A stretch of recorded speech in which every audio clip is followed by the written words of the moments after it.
A paz é um conceito complexo e desafiador de definir, o que torna a formulação de uma filosofia abrangente de paz um tema igualmente complexo.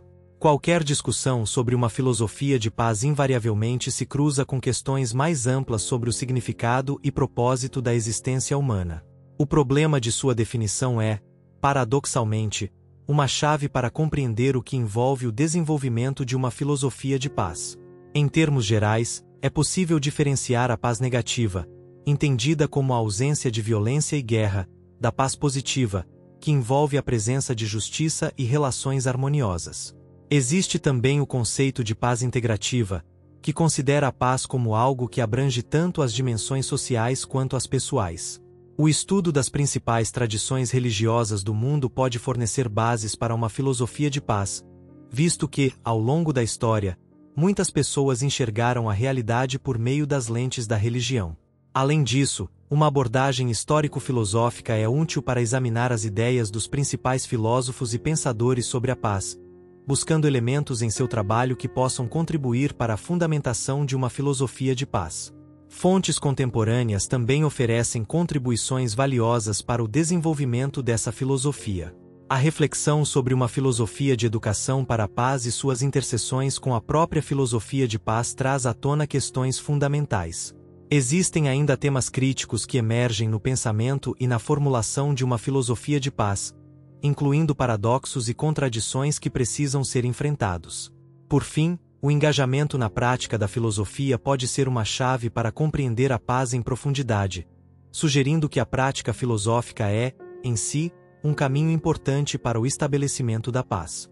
Para desenvolver uma filosofia de paz, é lógico examinar as teorias de paz presentes nos ensinamentos das principais tradições religiosas, já que, durante grande parte da história, as pessoas compreenderam a si mesmas e o mundo através da religião. A ideia de religião pode ser vista como uma invenção moderna, pois em boa parte da história humana, o espiritual e o físico eram percebidos de forma integrada.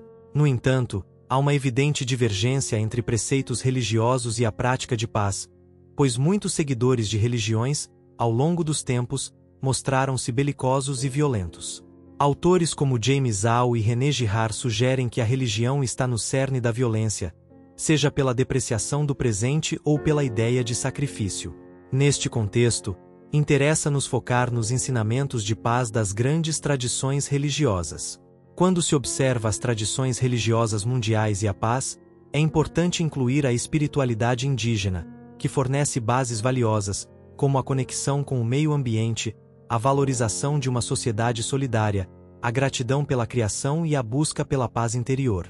Embora sociedades indígenas, como qualquer outra, possam ser violentas, muitos teóricos da paz veem essa espiritualidade como um referencial importante para entender a paz. O judaísmo, a mais antiga religião monoteísta, tem relevância não apenas por ser uma religião mundial, mas também por ser predecessora do cristianismo e do islamismo. Sua contribuição para a paz parte da ideia de um Deus absoluto e da necessidade de um compromisso ético profundo. No Tanakh, as escrituras hebraicas, a paz é descrita como um ideal final e um dom divino.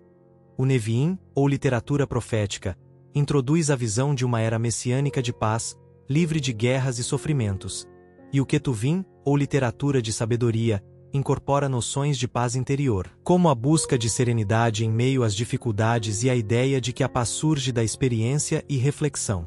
O hinduísmo, conjunto de tradições religiosas centradas no subcontinente indiano, fundamenta-se em textos sagrados como os Vedas, Upanishads e o Bhagavad Gita. A noção de karma no hinduísmo, onde as ações são recompensadas ou punidas, incentiva uma conduta ética, de acordo com o Dharma, o código moral universal.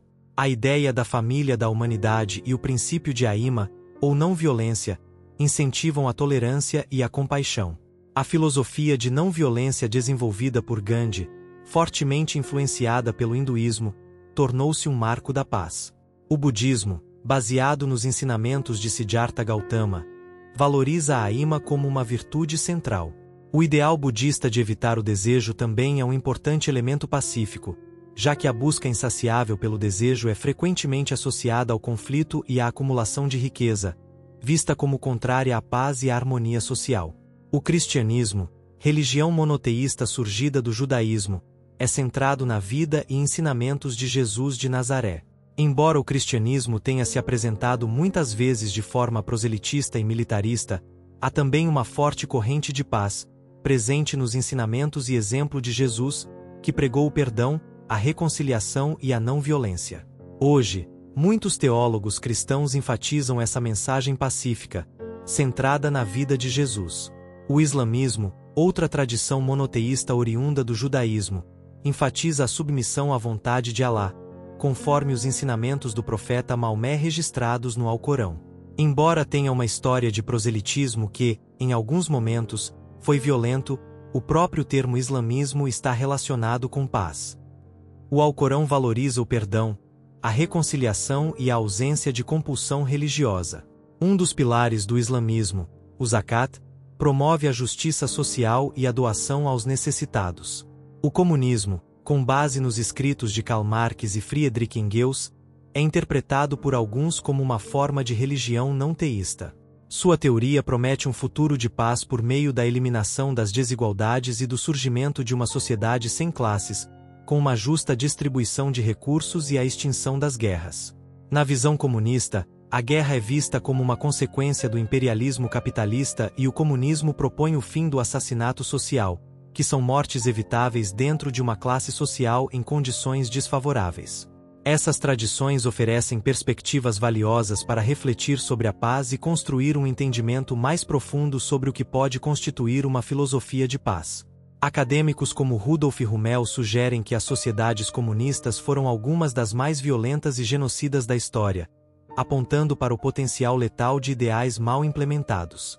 Outros estudiosos, no entanto, destacam exemplos de sociedades comunistas pacíficas e sublinham, como faz Noam Chomsky, que os regimes comunistas do século XX, em muitos aspectos, se afastaram dos ideais de Marx e Engels, distorcendo suas propostas originais. Independentemente disso, a violência histórica observada sugere que uma teoria robusta de paz deve envolver não apenas metas aspiracionais, mas também princípios práticos para a vida cotidiana. Vale a pena explorar as semelhanças entre as tradições religiosas no que diz respeito à paz, uma vez que a paz é comumente considerada o objetivo final da existência humana. Para algumas tradições, essa paz se traduz em conceitos escatológicos, como o céu ou o paraíso. Para outras, representa um estado elevado de consciência ou realização. Mesmo no comunismo, existe uma perspectiva escatológica, por meio da criação de uma sociedade futura sem classes. As tradições também compartilham normas éticas, nas quais ações pacíficas são elevadas a uma moralidade central, apesar de exceções que ocasionalmente justificam ações conflitantes. A compreensão dessas exceções adiciona complexidade ao tema. Existe ainda um dilema comum entre o universalismo e o particularismo nas tradições religiosas, como a ideia do povo escolhido, que pode, em alguns casos, abrir caminho para a exclusão e até para o uso da violência. Os escritos de Platão, 4287-3487 a.C., não são usualmente vistos como uma fonte direta para uma filosofia da paz, mas há elementos em sua obra, influenciados pelos ensinamentos de Sócrates, que podem contribuir para esse tema. Na República, Platão explora o conceito de justiça, fundamental para qualquer visão abrangente de paz. Ele delineia uma proposta de paz a partir de sua ideia de cidade-estado ideal, que, embora dividida em três classes distintas e essencialmente estática, configura uma sociedade internamente pacífica. A teoria das formas ou ideais de Platão também pode incluir a paz como um desses ideais, de forma que, ao contribuir para a cidade-estado, cada indivíduo promove o desenvolvimento desse ideal. Em seus outros escritos, ele defende que o estabelecimento da paz e da amizade é o maior dever tanto dos cidadãos quanto dos legisladores e sugere que o amor é a força que promove a paz entre as pessoas. Aristóteles, 384-322 a.C., também não oferece uma referência direta para uma filosofia da paz, mas seus estudos sobre a ética da virtude, como expostos na Ética Nicomaco, podem contribuir para uma ética de paz.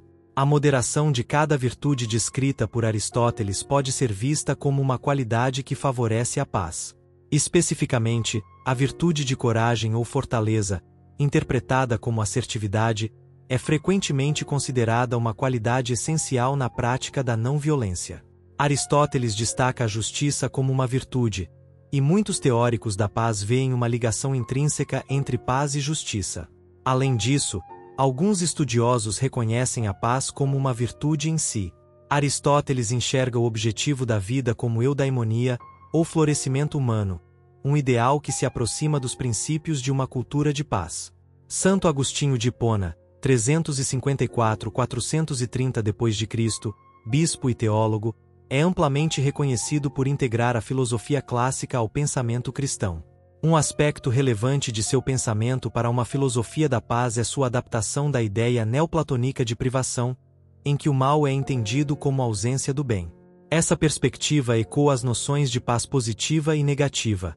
A paz negativa pode ser vista como a mera ausência de paz positiva. A ideia de privação também sugere que a paz é um bem específico e que a guerra representa a falta desse bem. A contribuição mais famosa de Agostinho para a filosofia da paz está em sua obra A Cidade de Deus, onde ele contrasta a cidade humana temporal, marcada por conflitos, com a cidade divina eterna, marcada pela paz. Para Agostinho, o ideal é a paz. Ele também desenvolve a noção de guerra justa, defendendo que os cristãos podem, em certas circunstâncias, ser moralmente obrigados a tomar armas para proteger os inocentes. No entanto, ele trata essa concessão com pesar, reconhecendo-a como um reflexo da condição humana em um mundo imperfeito, em contraste com outros que usaram a teoria para justificar e enaltecer a guerra. São Tomás de Aquino, c. 1225 e 1274, é conhecido por sintetizar fé e razão e popularizar o pensamento aristotélico, com foco nas virtudes. Sua principal contribuição para uma filosofia da paz está na Suma Teológica, onde examina a ética e as virtudes. Na parte 2, questão 29, Aquino discute a natureza da paz e reflete se a paz é uma virtude em si. Ele conclui que a paz não é uma virtude, mas uma obra de caridade, amor, e de forma indireta, uma obra de justiça, revelando a conexão entre paz e justiça que também é enfatizada pelos teóricos contemporâneos. Aquino refinou a teoria da guerra justa, estabelecendo requisitos como autoridade adequada, propósito justo e intenção reta para justificar a guerra. O Renascimento foi um período de revitalização do aprendizado na Europa, marcado pela transição do medieval para o moderno, e pelo crescimento do humanismo, que redescobriu a literatura clássica e adotou uma perspectiva centrada nas necessidades humanas, buscando soluções racionais para problemas sociais. Um dos grandes problemas abordados pelos humanistas foi a guerra, e esses pensadores se recusaram a aceitá-la como um fenômeno inevitável e imutável. Essa postura representa uma importante contribuição para uma filosofia da paz. O humanismo renascentista, embora não necessariamente antirreligioso, foi predominantemente baseado em pressupostos religiosos, e pode-se argumentar que ainda fazemos parte desse projeto humanista no século XXI, em que uma parte significativa é a busca por resolver a questão da guerra e da injustiça social. Erasmo de Roterdã, c. 1466 e 1536, talvez o principal escritor humanista do Renascimento, foi também um dos maiores filósofos da paz. Em várias de suas obras, ele defendeu o compromisso e a arbitragem como alternativas à guerra. A relação entre humanismo e paz é clara em sua obra de Libero Arbitrio Diatribe Civico Latio, A Liberdade da Vontade, de 1524, onde ele argumenta que, se tudo fosse predeterminado, não haveria motivação para a melhoria. Esse princípio pode ser aplicado à esfera social. Se a guerra e a injustiça social são vistas como inevitáveis, então não há razão para trabalhar pela paz. Dizer que esses males são inevitáveis, em última instância, uma profecia autorrealizável, que desmotiva qualquer ação para mudar a realidade. De Libero Arbítrio também ilustra a ideia de que a paz é um meio e não apenas um fim. Embora Erasmo tenha escrito este tratado em debate com Martinho Lutero, ele evita polêmicas, buscando a moderação e reconhecendo as limitações de seus próprios argumentos. Ele destaca no epílogo que, muitas vezes, as partes em disputa exageram suas próprias posições, o que gera o conflito violento. Essa reflexão se mostrou profética, considerando as guerras religiosas que devastaram a Europa após a Reforma Protestante. Um dos tratados de paz mais conhecidos de Erasmo é o Adagium Dulci Bellum Inespertis. A guerra é doce para aqueles que não a experimentaram, inspirado pelo poeta grego Píndaro. Erasmo sugere que a guerra, embora atraente à primeira vista, tem um apelo superficial, e que a paz, por sua vez, pode não ter o mesmo apelo emocional, mas oferece uma estabilidade mais profunda. Esse conceito foi explorado por escritores posteriores, que defendiam uma visão de paz que reconhecia os desafios morais e emocionais da guerra. Sir Thomas More, de 1478 a 1535, outro importante humanista do Renascimento e amigo de Erasmo, apresentou sua visão sobre uma sociedade pacífica em De Optimae Rei Publicae Statu Dec Nova Insula Utopia, sobre o melhor governo e sobre a nova utopia da ilha, de 1516. No livro da Utopia, More critica a violência interna e externa, como as penas de morte desproporcionais para crimes menores, como o roubo por necessidade, e as constantes guerras entre monarcas. No livro 2, ele descreve uma sociedade ideal baseada na igualdade e na razão, onde não há propriedade privada, os jovens são educados para o pacifismo, a guerra é usada apenas para a defesa ou para libertar os oprimidos, e a guerra psicológica é preferida à batalha. Essa visão de uma sociedade agrária igualitária e pacífica reflete uma ampla teoria da paz. A questão de saber se uma sociedade assim seria realmente possível torna-se central, já que a palavra utópico implica algo inatingível. No entanto, é improvável que More tenha escrito sua obra sem acreditar que os princípios nela propostos poderiam, de alguma forma, ser alcançados, ao menos em parte, como muitos humanistas de sua época e de períodos posteriores acreditaram. Fontes modernas para uma filosofia da paz. Thomas Hobbes, de 1588 a 1679, escritor e político inglês, desenvolveu suas ideias motivado pela preocupação com a prevenção da guerra civil e seus efeitos devastadores. Ele observou a carnificina em sua própria terra e formulou uma visão estatista da paz, em contraste com a violência e o caos naturais. Em suas principais obras, De Civi, O Cidadão e Leviatã, Hobbes argumenta que a natureza humana é fundamentalmente egoísta, e que, sem a autoridade de um soberano, o estado natural da humanidade é a violência e a anarquia. Para Hobbes, a paz só pode ser estabelecida por meio da submissão dos cidadãos a um soberano forte, um conceito que antecipa a ideia de um estado civilizado. Assim, sua visão da paz é vista como pessimista, pois assume que a violência predomina na ausência do controle estatal. Sua reflexão levanta a questão de como uma autoridade externa, abrangente, pode garantir uma paz duradoura. Baruch Spinoza, de 1632 a 1677, filósofo holandês de origem judaica, defendeu a tolerância religiosa e enfatizou a paz como uma virtude que nasce da força do caráter, em seu tratado político. Para Spinoza, a paz não é apenas a ausência de guerra, mas uma qualidade positiva, que é fruto da harmonia interna. Sua visão antecipa a noção moderna de paz positiva, distinguindo-a da paz negativa, que apenas elimina o conflito sem promover valores e virtudes associadas à verdadeira paz. John Locke, de 1632 a 1704, um dos maiores pensadores da filosofia política, contribuiu para o avanço da tolerância, especialmente religiosa, em sua Carta sobre a Tolerância, 1689. Locke propôs que a violência religiosa poderia ser evitada por meio da tolerância. Além disso, em seus dois tratados sobre o governo, 1680, Locke argumenta que cada indivíduo tem o direito à vida e à liberdade, e que a principal função do governo é proteger esses direitos. Essa ideia antecipou o conceito moderno de direito à paz, já que a paz, para Locke, é essencial para a preservação da vida e da liberdade. Jean-Jacques Rousseau, de 1712 a 1778, filósofo francês, propôs que o bom selvagem vivia em paz com seus semelhantes e com a natureza. Em sua obra Discurso sobre as Ciências e as Artes, 1750, Rousseau argumentou que a moralidade humana foi corrompida pela civilização. Em O Contrato Social, 1762, Rousseau sugeriu que a autoridade legítima vem do povo, e não de um monarca. Para ele, a paz verdadeira só poderia surgir de uma sociedade que rejeita as corrupções da civilização e retorna a uma vida mais simples e natural, em harmonia com a natureza.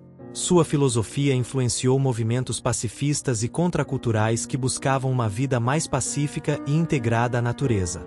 Immanuel Kant, de 1724 a 1804, um dos principais filósofos modernos, é central na filosofia da paz. Kant fundamenta sua ética no dever, especialmente no dever de agir de maneira que as ações possam ser universalizadas, ou seja, consistentes com um princípio moral universal. Em Fundamentação da Metafísica dos Costumes, 1785, Kant introduziu o conceito de imperativo categórico, segundo o qual temos a obrigação moral de agir de forma pacífica, pois a paz é um pressuposto necessário para uma convivência ética. Kant também sugeriu que as pessoas devem ser tratadas como fins em si mesmas e não como meios para um fim, uma ideia que implica em um compromisso com a paz.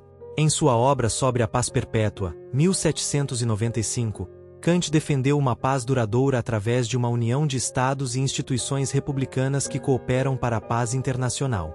Kant é considerado um dos pilares de uma filosofia da paz baseada na ética universal.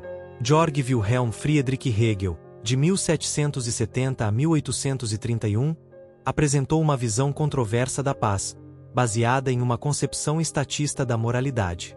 Para Hegel, a história humana é uma luta de opostos que resulta em novas formas de sociedade, com o Estado-nação sendo a expressão mais alta da sociedade humana. Embora suas ideias sobre o Estado tenham sido criticadas por justificação filosófica de regimes autoritários, a confiança de Hegel no Estado como fonte de estabilidade e paz não implica necessariamente apoio a políticas belicistas. De fato, sua filosofia orgânica sugere que a evolução para um Estado supranacional, com o objetivo de paz mundial, poderia estar alinhada com sua visão.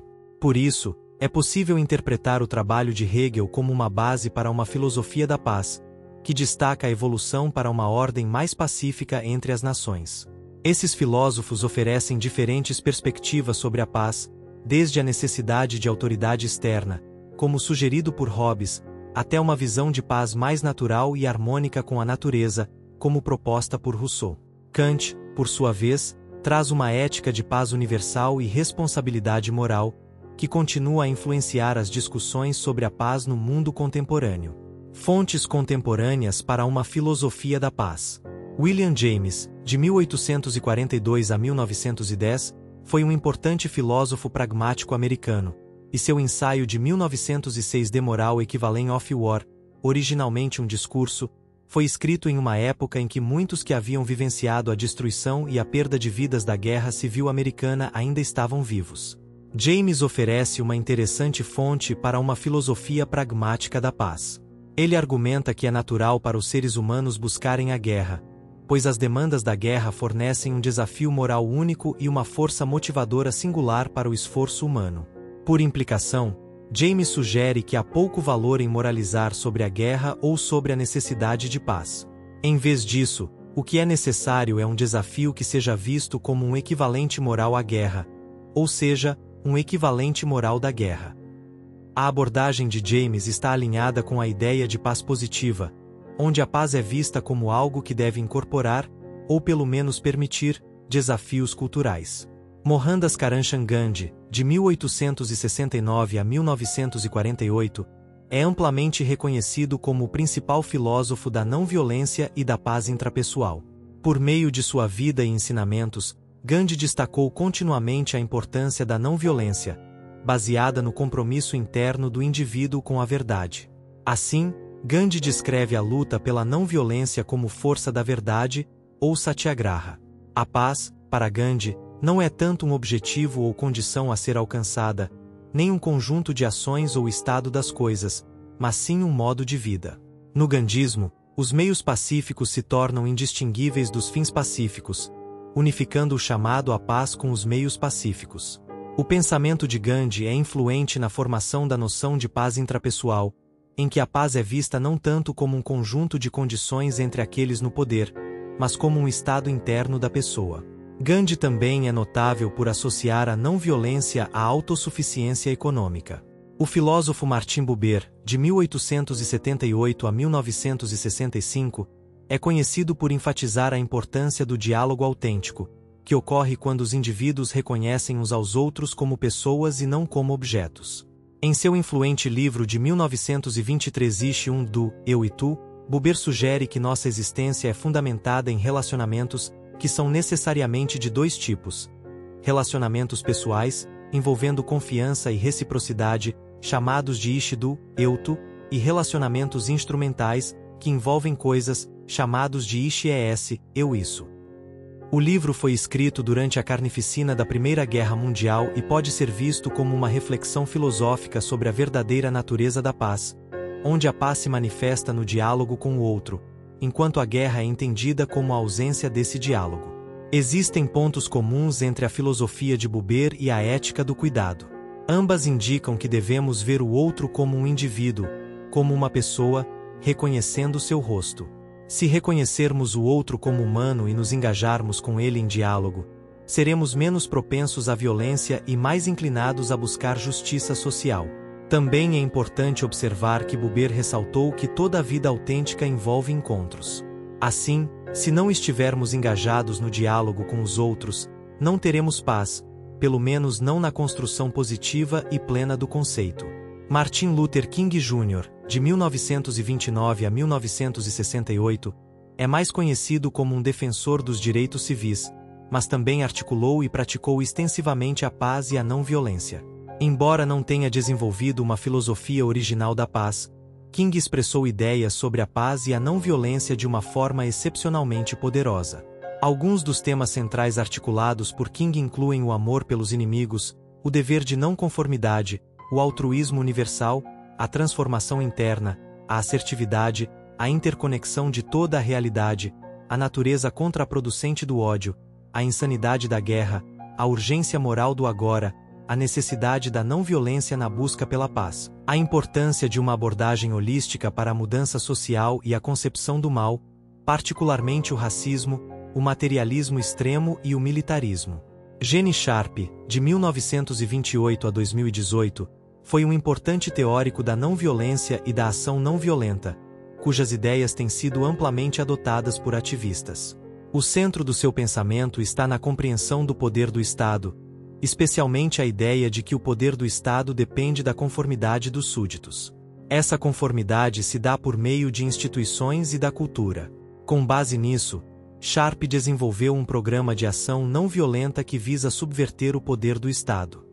Seus críticos argumentam que Sharp, na verdade, defendia uma ordem mundial liderada pelos Estados Unidos, principalmente porque seu programa de ação não violenta era comumente aplicado a países cujos interesses geoestratégicos ou corporativos não alinhavam com os dos Estados Unidos.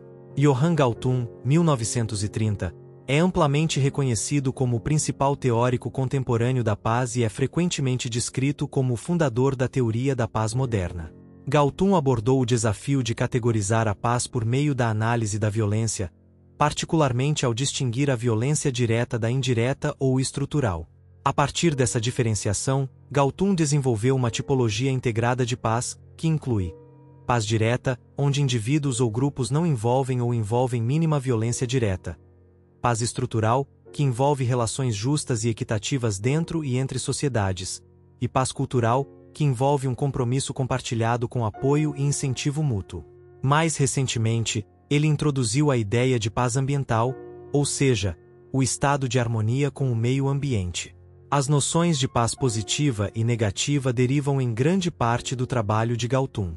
A paz direta pode ser vista como similar à paz negativa, pois envolve a ausência de violência direta. A paz estrutural e cultural, por outro lado, se alinham mais com a paz positiva, pois convidam à reflexão sobre os ideais que buscamos em uma sociedade pacífica e em interações pacíficas entre indivíduos e grupos. De maneira semelhante, uma noção integrada de paz, envolvendo dimensões pessoais e sociais, é central no trabalho de Galtung, que vê a paz e a guerra como questões que vão além da simples ausência de violência entre nações. O valor das várias abordagens de Galtung está em incentivar o pensamento sobre a natureza complexa da paz e da violência. Contudo, um problema com a abordagem galtungiana é que ela pode ser considerada excessivamente abrangente, portanto, difusa. O pesquisador da paz Kenneth Boulding resumiu esse problema sugerindo que a noção de violência estrutural, como proposta por Galtung, poderia ser vista como qualquer coisa que Galtung não gostasse. Por implicação, A definição de paz de Galtung também pode ser criticada como muito geral e indefinida. Curiosamente, Galtung afirmou que definir a paz é uma tarefa interminável, e articular uma filosofia de paz pode ser considerada um exercício igualmente interminável. A filosofia da educação para a paz.